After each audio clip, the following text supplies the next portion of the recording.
What if I told you that the secret to making others crave your presence isn't in chasing them, but in mastering yourself? Life throws a lot at us. The world can feel like a chaotic storm, pulling you in 1,000 different directions at once. But what if you could stand still in the middle of that storm, feeling nothing but calm and unshakable strength? The ancient Stoics, thinkers like Seneca and Marcus Aurelius, weren't just philosophers. They were warriors, leaders, and slaves who mastered this art of inner peace. Their wisdom is a lifeline, even more so today than it was 2,000 years ago.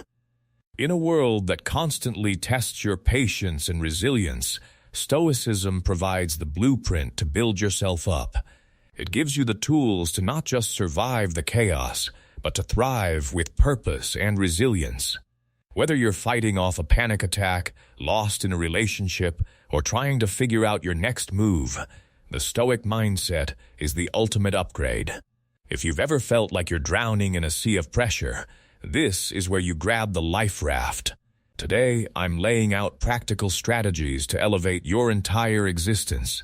But before we dive into the deep end, if you find this content valuable, show your support by hitting that subscribe button. Stick with me to the very end because each piece of advice builds on the last, creating a fortress of mental strength. Let's begin. I know exactly what you're thinking. You're busy. You have a million things to do for everyone else. The bills are due, your boss is breathing down your neck, and your inbox is overflowing. But here's the brutal truth. If you don't prioritize your own well-being, no one else is going to do it for you. You've probably heard the saying, you can't pour from an empty cup. Right? It's a cliché because it's undeniably true. If you're constantly running on fumes, eventually you'll stall out completely. You'll lose your drive, your focus, and eventually your health. Making yourself a priority isn't about being selfish. It's about recharging your batteries so you can power the things and people you truly love. Start small. Give yourself a few minutes every morning. It doesn't have to be a grand ritual. Maybe just a minute of deep breathing or writing down what you want to accomplish today. Talking to yourself might feel weird at first, but self-affirmations are like physical therapy for your brain. They rewire the neural pathways of self-doubt into highways of confidence. You build long-term resilience by training your mind to believe in its own strength. Another massive piece of this puzzle is setting boundaries. We all have those people and situations that suck the energy out of us like a vampire. Learning to say no is the ultimate power move. It clears the deck for the opportunities and people that actually lift you up, the ones that make you feel alive and inspired. You are the hero of your own story, not the supporting actor. When you prioritize your own oxygen mask first, you're actually in a stronger position to help others with theirs. It's a win-win. Today, ask yourself, am I running on empty? And what small step can I take to refill my tank? Don't roll your eyes yet. This isn't about vanity. It's about presenting the best version of yourself to the world. Enhancing your appearance isn't about fitting into a magazine's mold.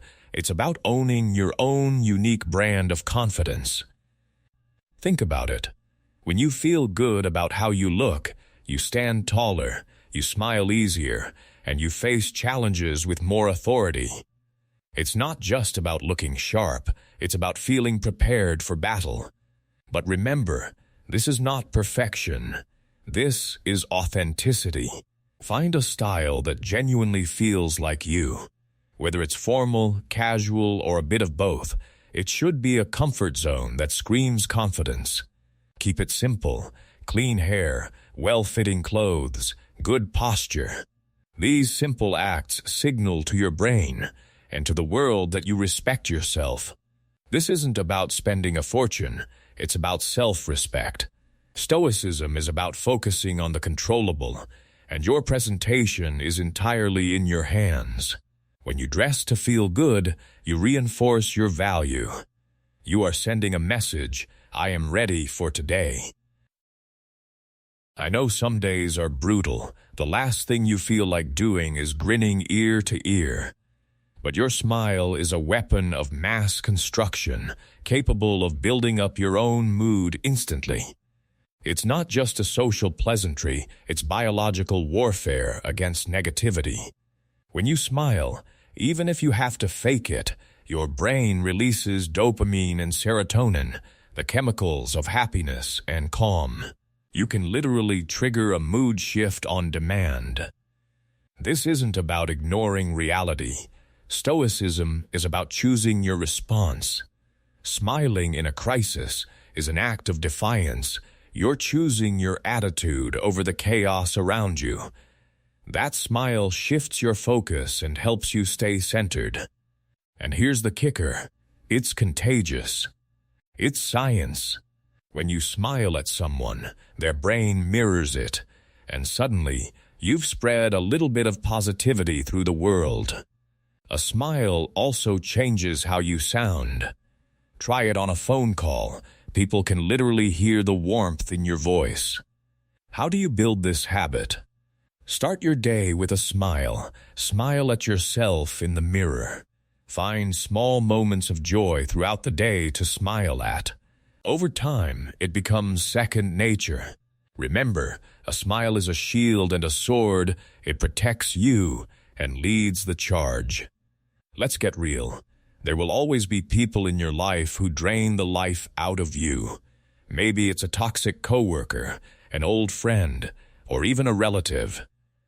You can't control them, but you can control the levers you pull to manage their access to you. You can be a kind person without being a doormat. Stoicism demands we remain steady, no matter the storm, and sometimes that means stepping back from the rain. Kindness isn't weakness. It's the strength to say no when you're overextended. It's the grace to wish someone well while also wishing they were a few hundred feet away. It's a tightrope walk between being true to your heart and protecting your own peace. Your emotional bandwidth is precious. You don't owe anyone unlimited access to your soul, especially if it costs you your sanity. Set boundaries. Communicate them clearly. You don't have to apologize for protecting your peace. It's fine to limit contact. It's not cruel. It's smart energy management. The Stoics knew we can only govern ourselves, and the best way to stay in control is to limit your exposure to the people who drag you down. The beautiful irony is that maintaining your kindness while drawing these lines actually prevents conflict. You're not lashing out. You're just quietly reinforcing your own space. This sets a powerful example. People will eventually realize your kindness isn't a blank check for bad behavior. So next time you're drained, remember, stay kind, but keep your distance. We've all been there. Your phone's buzzing, emails are exploding, and the clock is your enemy. It's easy to feel overwhelmed. But staying calm in a storm is a superpower. Stoicism is fundamentally about this. You can't control events, but you can control your reaction. It's a game changer. When you stay calm, your mind is clear. Panic clouds judgment, but calmness brings clarity. One of the easiest hacks to get there? Your breath. Seriously, the next time stress hits, inhale for 4 counts. Hold for 4, exhale for 4. It's an instant nervous system reset. Another key tactic is to reframe the situation. Will this matter in 5 years? The answer is usually no. By zooming out, you reduce the event's power over you. In any stressful scenario, focus on what you can influence: your thoughts, your plan, your attitude. You can't stop the storm, but you can adjust your sails. Remaining calm doesn't mean ignoring the stress. It means facing it with a steady hand. People gravitate toward that kind of stability. So next time life gets chaotic, breathe, reframe, and focus on your own control. In a world screaming at you how to live, carving your own path is a revolutionary act. It's about taking the wheel of your own life. But it's not just about chasing whims. It's about aligning your journey with your core values, those deepest, non-negotiable principles. Step 1. Figure out what those values are. Is it family? Freedom? Creativity? Once you know your compass, you won't be blown off course by public opinion. If you're not sure, look back at the moments you felt most proud of yourself. Those align with your values. Once they're clear, set goals that are authentic to you. Not goals that look good on a resume, but ones that make you excited to wake up. Success is personal. Ask yourself, what does your ideal life look like in 5 years? A crucial part of this is embracing the unknown. Growth often feels uncomfortable. The Stoics remind us that obstacles are just opportunities in disguise. The hurdles aren't there to stop you, they're there to shape you. This is a journey, not a destination. Don't get tripped up if your path changes. Just keep moving, keep learning, and adapt. Trust your gut. You know yourself better than anyone else. Your intuition is the sum of your experiences and values, so trust it. You are the captain of your own ship. Standing firm for your beliefs takes courage. The world is a whirlwind of opinions, but true strength is rooted in character. Making your stand starts with knowing your values cold. What are your non-negotiables? It could be honesty, loyalty, or compassion. This is your bedrock. It won't shake when the world quakes. Once you know this, making decisions becomes easy. You just check them against your foundation. And remember, making a stand isn't just about loud debates. It's about quiet integrity. Living your values daily.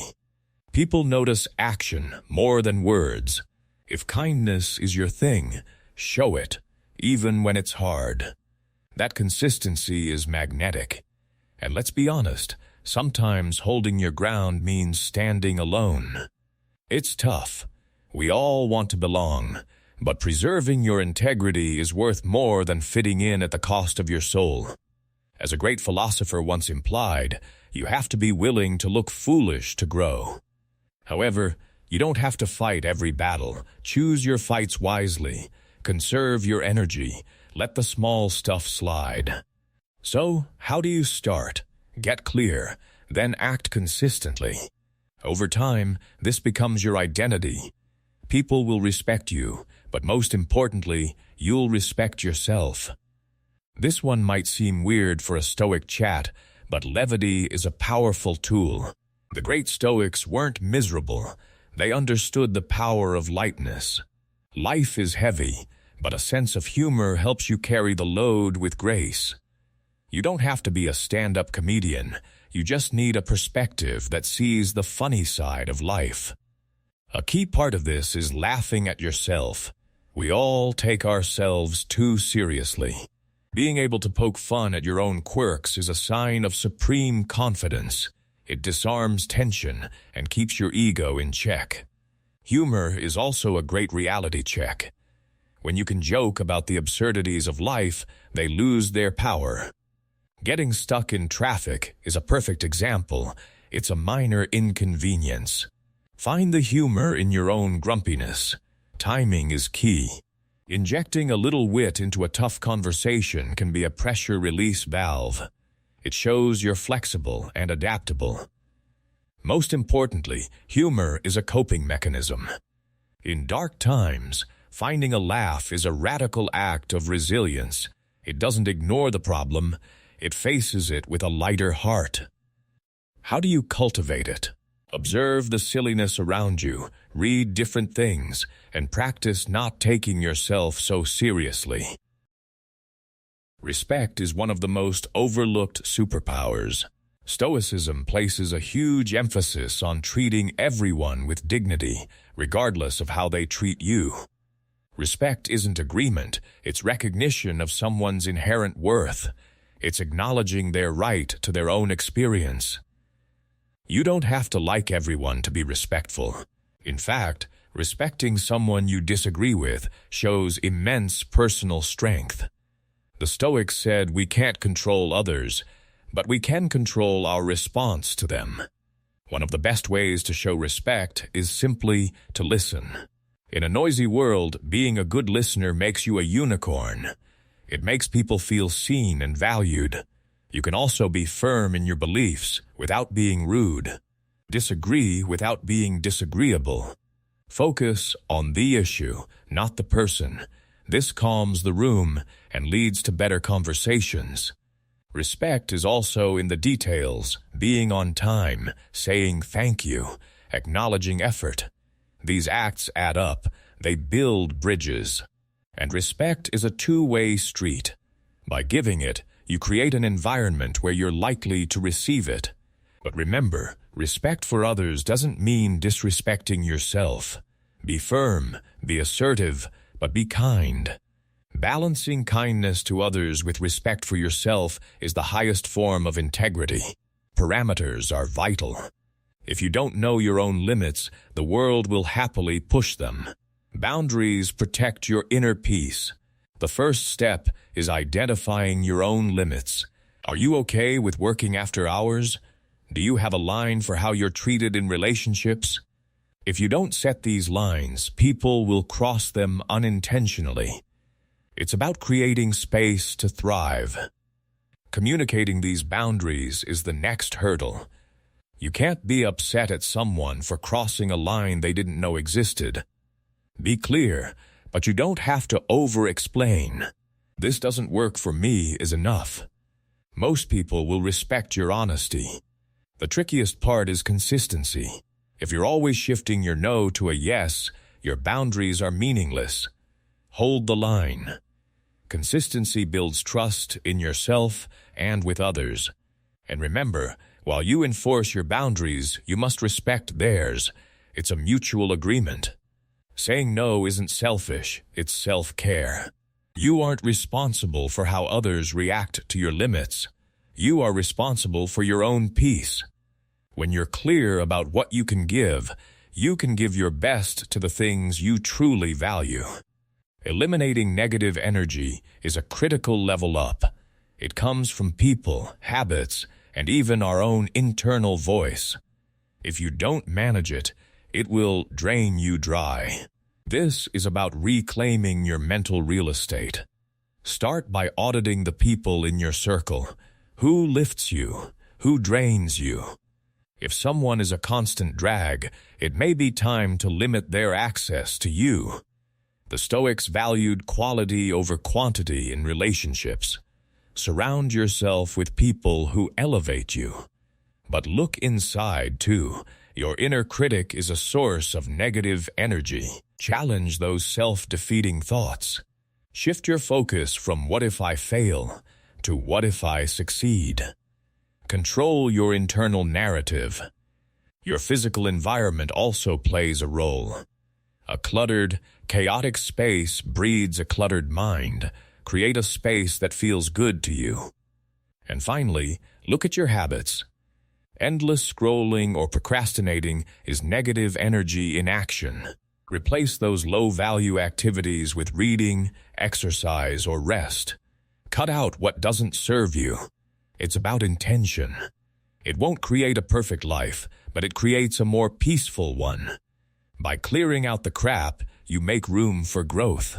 Before we wrap this up, internalize this. Your life is defined by what you allow in and what you choose to leave out. Every decision you make to prioritize yourself and protect your energy builds a stronger, more resilient you.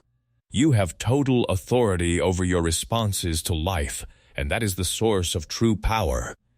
If you're ready to take this journey deeper, check out one of these videos on screen next.